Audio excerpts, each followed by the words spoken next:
Hey everybody. So we've talked about the basics of fish keeping.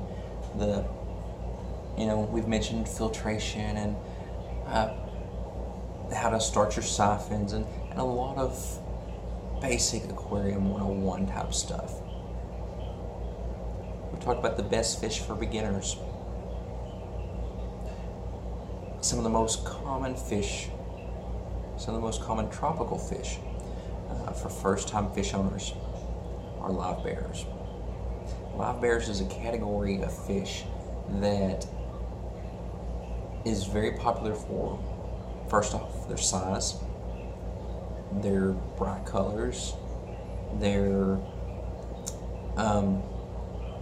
peacefulness, ability to get along with others, and the fact that they readily have offspring in the home aquarium.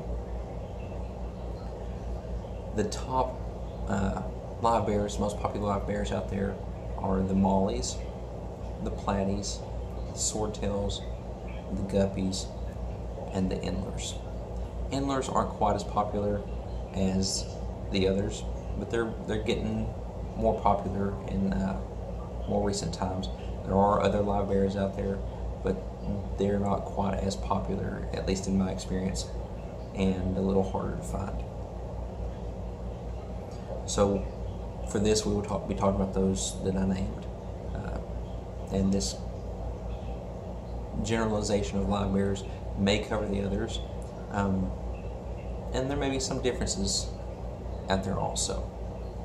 But just as a general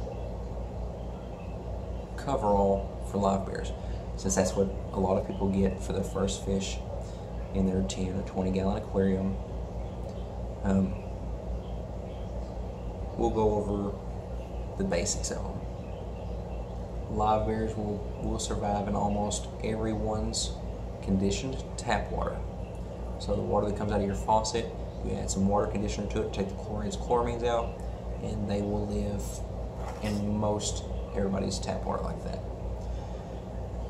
They're really tolerant of different swings in pH. Almost all of them, I'd say 99.9% of the livebearers that I've previously mentioned will be captively bred when you find them in the pet stores. They're so easy to breed that there's no need to collect them in the wild anymore. Some people do just to introduce new strains or some wild blood back into their gene pool to keep it a fresh gene pool. But for just the average hobbyist, you'll be dealing with captive bred fish. And the livebearers can, a lot of documents, a lot of articles and stuff say that they can go in tanks as small as 2 gallons. And maybe if you're dealing with, a couple or something like that. Personally, I start with 10 gallons on almost everything, every livebearer that I deal with. Sorry, itch on my foot. But 10 gallons and up, and they make great community tank mates. You're generally looking at a temperature range from between 74 and 78 or 80 degrees for livebearers. A industry standard that we like to say is put 2 to 3 females per male if you're keeping a mixed gender tank. And this is because the males, like many other species, like to breed. And if you have one male and one female, or more males than you have females, the males will actually torment the female to death. They will pick on her and molest her to the point that they actually kill her.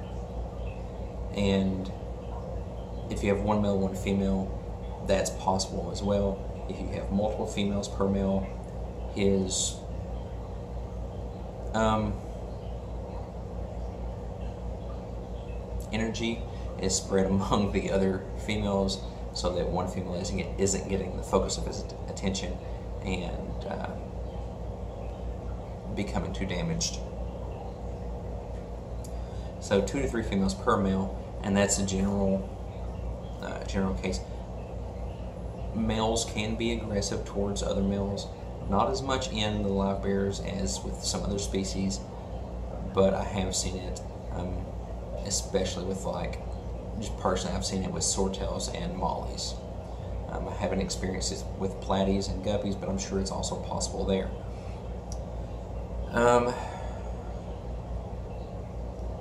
Most live bearers like a little salt in their water. That's something that's debatable, though. And we're not talking sea salt, although some of them can go pure marine, but that's not really for the beginner aquarist. Basically, if you want to add some aquarium salt, just for the freshwater aquariums, which is kind of a oxymoron, freshwater aquarium salt, but if you follow the directions on the aquarium salt package, as long as you don't have other fish that aren't tolerant to salt, plants, or invertebrates in there, they will handle that salt just fine. You don't have to put salt in their waters. They'll do fine in purely fresh water as well. Most of them, well, of the list that I gave, they're all omnivores. Will take commercially prepared flake food. They'll take some smaller pellets and the frozen foods. And if you have a smaller live foods, they'll take that. They're not really picky, and most of them love plants, live plants. That helps with the fry. And I'm forgetting the whole Livebearer thing. Okay, so the reason they're called Livebearers is because they have live young. They store the fertilized eggs in the female's abdomen, and when the fry, the baby fish, hatch out of the eggs, then she will release them into the tank. Most of the time it's called dropping fry, just because that makes sense. I've heard people say the way that you tell a male from a female is because the males are a lot more colorful. Wrong answer. You tell the males from the females because the males have bigger flowing fins. Nope. Wrong again. Male and female live bearers, that's what we're talking about. Male and female live bearers are one of the easiest fish families to tell the gender of. So simple that my 4-year-old daughter can do it. It's mind-blowing easy. The way you do it is you look at the anal fin of the fish. Okay, so the last fin on the bottom of the fish before you get to the tail.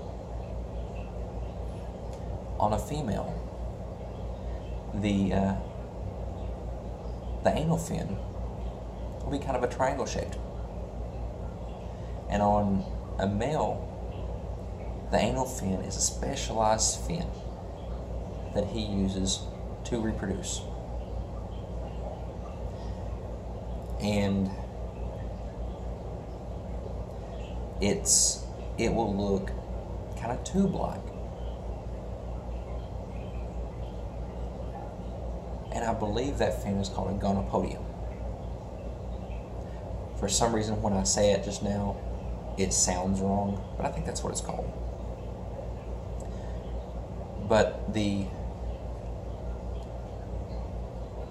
female can flatten her triangle-shaped anal fin up into, fold it up like a fan, like a paper fan. So they can be misidentified sometimes, but if you watch for a moment or two, she'll open it back up into the triangle-shaped fin. The male's fin tube shaped, can't change it. It's always that shape. And so it's simple. Just a quick glance, look at the fish for a moment or two to be able to identify it. And it's foolproof. A female will always have that fin, that triangle-shaped fin. A male will always have the gonopodium, the little tube-shaped fin. That's the way it is. There are exceptions in young fish. When the fish are young, they all have the little triangle-shaped fin, and as they mature, the male's fin changes. Some of the species might take a little longer, and the fish may be a little larger, and you think that your female turned into a male, but more than likely, it wasn't mature yet. But most of the time, that isn't the case. If you're getting your fish from the pet store, they will be mature at that point that you can get males and females easily identified. And I may do a video in the future on the details of how to breed live bearers. It's fairly simple. Add fish, add water, and they'll do their thing. But there are some tips and stuff that we can go into in a later video. If you're interested in that, mention it in the comments below and we'll make the video later. If you want any more details about live bearer fish, let me know in the comments. If you have experience with live bearers and you want to add some tips, go right ahead. But until next time, if you aren't subscribed, hit the subscribe button and hit the notification button beside of it so that you get notified whenever I make a new video about live bearers or about other fish that you may be interested in. There's a thumbs up and thumbs down little button right here somewhere. Press one of them. Tell me if you like the video or not. It's fine if you don't like it. Hit the thumbs down button. Let me know. I can make a video about something different. Hit the thumbs up if you liked it. And if you did like it, there's a share button right here somewhere too. Tell your friends, tell your family. YouTube's put that little share button there so you can tell others about this channel. The more that we get here talking about fish, the more knowledge we get to share and the better time we'll have. So until next time, we'll see you.